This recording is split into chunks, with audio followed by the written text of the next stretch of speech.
நவீன மிஷின். 100 ரூபா 100 ரூபா 100 ரூபா. ஐயா போனா வராது, பொழுது போனா கிடைக்காது. ஓடியா ஓடியா ஓடியா. ஓடப்படாது என்ன நடந்தாலும் ஓடப்படாது. தெரியுதா? ஓடப்படாது. குடும்பத்துடன் குதூகலமாக தூங்க வேண்டுமா?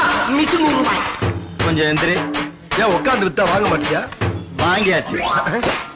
என்னது?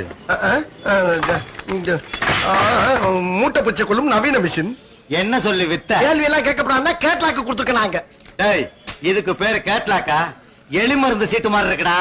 இந்த பாரு, இப்போ உனக்கு என்ன வேணும்? எனக்கு விளக்கம் சொல்லணும். இத படிச்சு பாத்தியா? மறுபடியும் படி, விளக்கம் சொல்றேன். விளக்கம் சொல்றா. புறா உரலை எடுத்து உள்ளங்கையில் வைக்கவும். வச்சாச்சு வச்சாச்சு. படி. தேடி கண்டுபிடித்த மூட்டைப்பூச்சியை உரலுக்குள் போடவும். போட்டாச்சு. எங்க? ஓட்ட மாதிரி படி. பின்பு உலக்கையால் குத்தவும். இதுதான் உலக்க. எடுத்து இப்படி டொக்கு டொக்கு டொக்குன்னு குத்தணும். படி. சாகவில்லை என்றால் சாகும் வரை மாங்கு மாங்கென்று குத்தவும். மாங்கு மாங்கனா இப்படிதான். சுலபமா கொள்றது. புரியுதா? டேய், என்னடா புத்தலாட்டது? இந்த பர்றா இரு. உனக்கு பிடிக்கலன்னா காசை வாங்கிட்டு போ. அனாவசியமா பேசி வியாபாரத்தை கெடுக்காத. மறுபடியும் வியாபாரம் பண்ணுவியா?